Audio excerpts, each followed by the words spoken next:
My sister and her husband moved in with our parents, and are outraged that I refused to babysit their kids while they were planning to relax. My parents sided with them, so I moved out and stopped paying their bills. Fresh out of college with my business degree, I found myself back in my childhood home. I'm Anna, 22 years old, and honestly, I hadn't planned on moving back in with my parents. But here I was. The job hunt didn't take long, thankfully. Within a week, I landed a position at Davidson Marketing with a pretty decent salary and promising performance bonuses. That evening over Mom's meatloaf, I shared my good news. I figured I'd stay here for about 3 months, save up some money, and then get my own apartment. The clinking of forks against plates stopped abruptly. Mom and Dad exchanged one of their looks, the kind that always meant trouble. Moving out, Mom set down her fork. Anna, you know I can only work part-time at the library because of my back problems. Dad cleared his throat, and things aren't great at the plant. There've been rumors of layoffs. We could really use your help with the bills, Mom added softly. And you wouldn't have to pay rent here. It just makes more sense, doesn't it? I stared at my half-eaten meatloaf feeling trapped. They had a point, sort of, and they were my parents after all. I guess I could stay longer. Life fell into a routine after that. I went to work, came home, paid the bills, and Mom made sure dinner was always on the table. It seemed okay, manageable even, until last weekend when my sister Sarah showed up with her husband Mike and their kids, Emma and Lucas. The change in my parents was like someone had flipped a switch. Oh, my precious angels. Mom cooed, scooping up 4-year-old Emma while Dad swung Lucas onto his shoulders. Sarah, darling, you look wonderful. How's everything going? Tell us all about what you've been up to. I stood in the doorway, watching as my parents fawned over their eldest daughter and her perfect little family.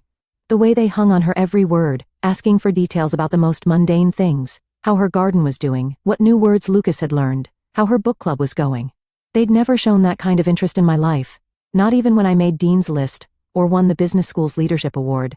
Anna, be a dear and put on some coffee, Mom called over her shoulder, not even looking my way as she bounced Lucas on her knee. Standing in the kitchen that day, listening to my family's laughter from the living room, I couldn't help but think back to how things had always been this way. Sarah, 7 years my senior, had always been the star of our family show, while I was relegated to the role of supporting cast. I remember sitting at the same kitchen table when I was 11, showing Mom my straight A report card. She barely glanced at it before returning to her conversation with Sarah about college applications. That's nice, Anna, she'd said absently, waving me away. Sarah, honey, which universities are your top choices? Those years were all about Sarah's high school achievements. Every dinner conversation revolved around her grades, her extracurriculars, her college prep. I'd sit there quietly eating my peas while Mom and Dad hung on Sarah's every word about her AP classes and college tours. Everything changed even more dramatically when Sarah got accepted to Brighton University. I was 11 at the time and I still remember that dinner conversation like it was yesterday. We're so proud of you, sweetheart. Mom had exclaimed, tears in her eyes. We'll make it work, won't we, Robert? Dad nodded solemnly. We'll take out a student loan. Our Sarah deserves the best education possible. A week after Sarah left for college, they sat me down for a different kind of talk. Anna, Dad said, his voice serious. We need to tighten our belts for a while. The loan payments and Sarah's college expenses are significant. That's when things really changed. While my classmates got new phones every year, I kept my old flip phone until it literally fell apart. When I needed new clothes, we went to thrift stores instead of the mall. Christmas gifts became practical items like socks and school supplies, but they never forgot to send Sarah money. Your sister needs to focus on her studies, Mom would say, as she wrote another check. We can't let her feel stressed about money. I learned my lesson early. At 15, I joined every club and academic competition I could find. I stayed up late studying, not just for good grades, but for perfect ones. I wrote essays for scholarship competitions until my hands cramped. Because I knew that there would be no student loans for me. It paid off. I got a full scholarship to State University, and I still remember the look of relief on my parents' faces when I told them. They wouldn't have to spend a dime on my education. Meanwhile, Sarah graduated, got a job in Brighton, and quickly married Mike, her college sweetheart. Within 2 years, she had Emma, and Lucas followed shortly after. My parents were over the moon. Their perfect daughter had created a perfect family. Now, every monthly visit turned into the same routine. Sarah and Mike would show up with the kids, and before I could even say hello properly, Sarah would be planning her weekend. Anna, you'll watch Emma and Lucas while we go shopping, right? She'd say, not really asking. Mike and I hardly get any alone time these days. The first few times I tried to suggest that our parents could watch them instead. Oh honey, Mom would say, rubbing her back. You know it's hard for me to keep up with young children, and your father needs his rest on weekends. So here I was, spending yet another Saturday watching Frozen for the 100th time with Emma, while Lucas tried to color on my bedroom walls. Sarah and Mike were off having lunch with friends, and our parents were puttering around the garden, occasionally peeking in to ask if I needed anything, as if they were doing me a favor. I tried to console myself with the thought that it was just one weekend a month. Just one weekend of being the free, reliable babysitter while everyone else lived their lives. A year passed in this monthly rhythm of babysitting and bills. I had almost gotten used to it, almost. Then came the phone call that would turn my already complicated life completely upside down. I was doing dishes after dinner when I heard Mom's phone ring. From the kitchen, I could hear her surprised. "Sarah? Oh, sweetheart, don't cry. Tell me what happened." Through sobs, Sarah explained that Mike's company had gone bankrupt without warning. They couldn't afford their rent anymore and had no savings. Could we maybe stay with you for a while?" Sarah's voice was so loud through the phone that I could hear it clearly. "Of course you can," Mom exclaimed without a moment's hesitation. "We'll make room." My stomach dropped. I stepped forward, clearing my throat. If they're moving in, maybe this would be a good time for me to get my own apartment? You'd think I'd suggested burning down the house. Mom looked at me like I'd lost my mind. "Anna, don't be ridiculous. There's plenty of room for everyone, but we're family," Dad said firmly. "We stick together during hard times." They arrived the following weekend with 3 cars full of belongings. I spent Saturday morning moving my things into what had been our storage room, the smallest bedroom in the house, barely big enough for a twin bed and a dresser. My old room, which was twice the size, became the kids' nursery because the children need space to play. Emma, now 5, and 3-year-old Lucas, treated the entire house like their personal playground. They ran up and down the hallways, screaming and laughing, while Sarah watched TV at full volume, or had long, loud phone conversations with her friends about how difficult this transition was for her. "Emma, Lucas, keep it down." I'd call out when they burst into my room for the 10th time, scattering my work papers everywhere. "They're just playing, Anna," Sarah would say dismissively, not even looking up from her phone. "Don't be such a grouch." After work, all I wanted was to relax in my room, maybe read a book or watch something on my laptop. Instead, I got to listen to Baby Shark playing on repeat through the thin walls, punctuated by the constant thump of little feet running back and forth, and Sarah's loud laughter at whatever show she was watching downstairs. Mike spent his days supposedly job hunting, but mostly I saw him sitting at the kitchen table, scrolling through his phone with a worried expression. "The job market's tough right now," he'd say whenever anyone asked. "But I'm sure something will come up soon." I lay in my tiny bed each night, staring at the ceiling, listening to the chaos that had become my home, and wondered how I'd let myself get trapped in this situation. But every time I thought about bringing up moving out again, I remembered my parents' reaction and kept quiet. The first utility bill after Sarah's family moved in hit me like a punch to the gut. I stood in the kitchen, staring at the numbers that were almost double what I usually paid. The water bill alone had skyrocketed, not to mention electricity and heating. Looking at my bank account, I realized that my dreams of saving for my own place were quickly evaporating. That evening at dinner, I decided to bring it up. "So, about the utility bills." I started pushing my piece around the plate. "They've doubled since last month. I can't keep covering all the bills by myself anymore. It's taking almost my entire salary." Sarah's fork clattered against her plate. "Are you seriously complaining about money right now, when Mike and I have lost everything?" "I'm not complaining. I just think we need to figure out a fair way to. I can't believe how selfish you're being." Sarah's voice rose. "We're going through the hardest time of our lives and all you care about is money?"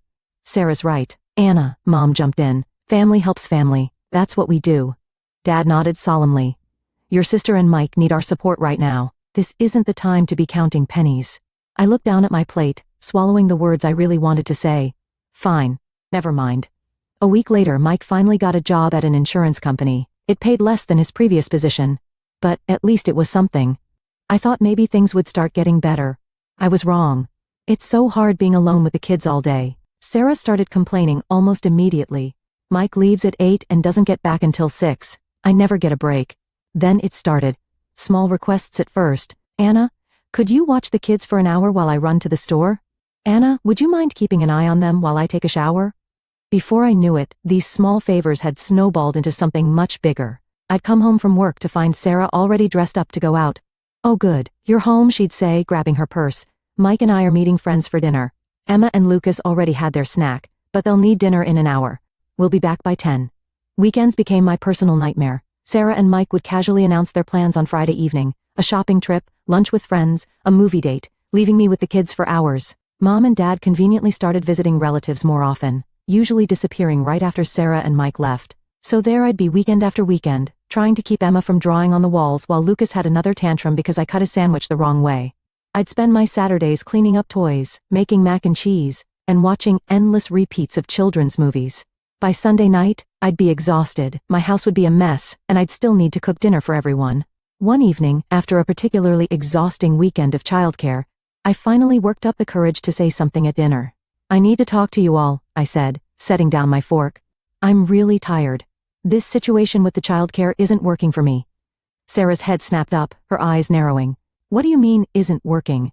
Are you saying you don't want to spend time with your own nephews?" Mom reached over and patted Sarah's hand. "Don't worry, honey, this is actually good practice for Anna. She'll need to know how to handle children when she becomes a mother herself someday. Think of it as training." And just like that, they went back to their usual dinner conversation, Sarah talking about her day, Mom and Dad hanging on her every word, Mike nodding along. I sat there, invisible once again, pushing food around my plate. Nothing changed after that conversation. If anything, it got worse. Sarah and Mike seemed to take my complaint as a challenge, finding even more reasons to go out. They'd be waiting by the door when I got home from work, car keys in hand. "We're meeting friends at that new restaurant downtown," they'd say, already halfway out the door. "Kids have had their snack." "Thanks, Anna." Weekends became something I dreaded. I'd wake up on Saturday mornings with a knot in my stomach, knowing I'd spend the next 2 days watching Paw Patrol and mediating sibling fights, while Sarah and Mike lived their best lives. Then came a Wednesday that changed everything.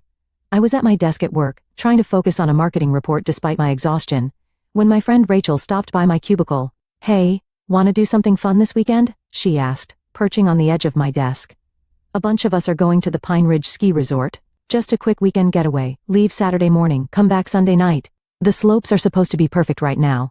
For the first time in months, I felt a spark of excitement.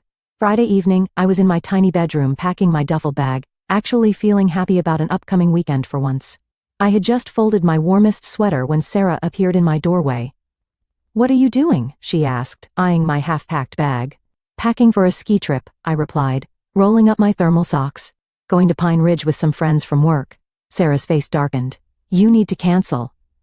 I looked up, startled by her tone. "What? Why would I do that?" "Because," she said, crossing her arms, "Mike and I are going to Aunt Linda's 60th birthday party in Millbrook this weekend. Mom and Dad are coming too. You need to stay here with Emma and Lucas." I couldn't help but laugh, actually laugh out loud, at the sheer audacity of it all. "You're joking, right?" I said, continuing to fold my ski pants. "You can't seriously expect me to cancel my plans because you didn't bother to tell me about yours." Sarah's face turned red. "This isn't funny, Anna. You're being completely unreasonable. No. What's unreasonable is assuming I'll drop everything at a moment's notice to be your personal babysitter again." Sarah's mouth fell open. She stood there for a moment, sputtering, before turning on her heel and storming out of my room. "Mom, Dad, Mike." I could hear her shouting down the hallway. "You won't believe what Anna's doing." I kept packing, my hands shaking slightly with anger. The thundering of footsteps announced the arrival of the cavalry. My tiny room suddenly felt even smaller, as Sarah, Mike, and my parents crowded in. Mom's face was already set in that disappointed expression I knew so well. "What's this about you going skiing?" she demanded, hands on her hips. "Exactly what it sounds like," I replied, zipping up my duffel bag. "I'm going to Pine Ridge Resort with my friends for the weekend." "But you can't," Sarah exclaimed. "We have Aunt Linda's party." "No, you have Aunt Linda's party," I corrected her. I stopped what I was doing and turned to face them all. Why am I just hearing about this party now? Why wasn't I included in any of the planning? Mom hesitated, looking uncomfortable for the first time. Sarah jumped in, her voice dripping with condescension. "We all discussed it and decided this would work best for everyone. We go to the party, you watch the kids. It's the most logical arrangement." "You all discussed it?" I repeated slowly. "Without me? And decided what I would be doing with my weekend? How convenient." "Well, you can't exactly bring small children to a sophisticated party," Sarah sniffed. "Aunt Linda specifically said no kids." I shouldered my duffel bag. "Sounds like a you problem. They're your kids, Sarah. Figure it out." "What's that supposed to mean?" Mike finally spoke up, frowning. "It means exactly what it sounds like. I have plans. I'm going skiing. Your children are your responsibility, not mine. If you can't bring them to the party, either don't go or hire a babysitter." "A babysitter?" Sarah screeched. "With what money?" Again, not my problem. I turned to face them all, suddenly feeling stronger than I had in months, maybe years. "Let me make this perfectly clear. I am going skiing tomorrow. I am done being your free, convenient babysitter. I'm done having my weekends hijacked, my plans ignored, and my life treated like it doesn't matter. If you need childcare, Sarah, that's your responsibility as a parent. Stop assuming I'll always be there to pick up your slack. The silence that followed was deafening. They all stared at me as if I'd suddenly started speaking in tongues. Sarah's mouth opened and closed like a fish out of water. Mom looked like she'd been slapped. Dad seemed to be trying to disappear into the doorframe. And Mike, well, Mike just stood there with that same confused expression he'd been wearing since his company went bankrupt. The moment of shocked silence didn't last long. Sarah's face crumpled, and she burst into theatrical sobs, covering her face with her hands. Mike muttered something that sounded distinctly like ungrateful bitch under his breath. How dare you? Mom's voice rose. After everything we've done for you, you're being completely irresponsible. Selfish, Dad chimed in, shaking his head. Absolutely selfish. I stood there, my duffel bag still over my shoulder, watching my family turn into a Greek chorus of accusations. The words washed over me: selfish, ungrateful, inconsiderate, immature, each one meant to cut deep, to put me back in my place. Then Mom delivered what she clearly thought would be the knockout blow. If you walk out that door tomorrow, don't bother coming back to this house. To everyone's surprise, I burst out laughing. Not a nervous giggle, but a full, genuine laugh. They all stared at me as if I'd lost my mind. You know what's funny? I said, wiping tears from my eyes. I've been dreaming about moving out of this house for months. I just didn't have the courage to do it. But here you are giving me the perfect excuse. So thank you, Mom. Get out, Sarah shrieked, her fake sobs forgotten in her rage. Just get out. Gladly, I pulled out my phone and dialed Rachel's number, putting it on speaker just to make a point. Hey, Rach? Sorry to call so late, but is that offer to crash at your place still good? Not just for after skiing, but maybe for a few days? Of course. Rachel's cheerful voice filled the room. I have a spare room. Want to come over now? That would be perfect. I'll be there in 20 minutes. I spent the next 15 minutes gathering everything I could fit in my car: clothes, important documents, personal items. They watched from various doorways as I made trips up and down the stairs, as if they couldn't quite believe I was really doing it. When I had loaded the last box, I walked into the living room where they had all gathered. Oh, one more thing, I said, my voice steady. Since I won't be living here anymore, I won't be paying any of the bills either. You'll need to figure out how to support yourselves. Mom's face went pale. But the utilities, the groceries, not my problem anymore, I said, echoing my words from earlier. I turned and walked out the front door, ignoring Mom's suddenly panicked calls behind me. The drive to Rachel's place was a blur of adrenaline and relief. My phone kept lighting up with calls and messages, angry texts from Sarah, guilt-tripping novels from Mom, stern disappointments from Dad. I ignored them all. The next morning, Rachel and I drove to Pine Ridge Resort as planned. For the first time in what felt like forever, I spent a weekend doing exactly what I wanted to do. We skied, we laughed, we had hot chocolate by the fire, and not once did I have to worry about anyone else's children or problems. When we got back Sunday night, I opened my laptop and started searching for apartments. With my salary no longer going to support my family, I could actually afford a decent place. By Wednesday, I had found a small but bright one-bedroom apartment in a nice area of town, just a 15-minute drive from my office. My first week in my new apartment was like learning to breathe again. Every morning, I woke up to blessed silence, no screaming children, no blaring TV, no guilt-inducing sighs from my mother. I could make coffee and drink it while it was still hot. I could spend my evenings reading or watching whatever I wanted on Netflix. The messages kept coming though. I didn't answer the calls, but I couldn't help reading the texts. They followed a predictable pattern. Mom, how could you abandon your family like this? We need you. Sarah, you're so selfish. The kids keep asking where Aunt Anna is. Dad, your mother is very upset. You need to make this right. The messages cycled between guilt trips and anger, accusations and pleas. I read them all but responded to none. My silence seemed to drive them even crazier. They weren't used to not having power over me. After a week of this, I was sitting on my new couch when Mom's number flashed on my phone again. This time I decided to answer. Anna, finally. Mom's voice was sharp. I can't believe you ruined our entire weekend. Aunt Linda's party was completely disrupted because of your selfish behavior. Sarah and Mike couldn't come because you refused to watch the children and stop. My voice was quiet but firm. Just stop. I'm done with this, Mom. I'm done being treated like a servant in my own home. I'm done being expected to sacrifice everything, my time, my money, my life, for everyone else's convenience. I'm done being the family ATM and free babysitter while being treated like I don't matter. There was a long pause on the other end. When Mom spoke again, her voice had changed to that wheedling tone I knew so well. Honey, I know things haven't been perfect, but we're family. We need you. The bills this month, we're struggling without your help. No, Mom, I'm done. Maybe someday we can have a relationship again, but it will be on equal terms. No more manipulation, no more guilt trips, no more treating me like a walking wallet or free childcare service. Until then, I need space to live my own life. I hung up and immediately blocked her number. Then I went through my phone and blocked them all. Mom, Dad, Sarah, even Mike. I blocked them on social media too. It felt both terrifying and liberating, like cutting anchor lines I hadn't even realized were holding me down. Maybe someday I'll be ready to have my family back in my life. Maybe with enough time and distance, we can build something new, something healthier, with boundaries and respect. Or maybe we won't. Either way, I'm done sacrificing my own happiness and well-being to meet their endless demands.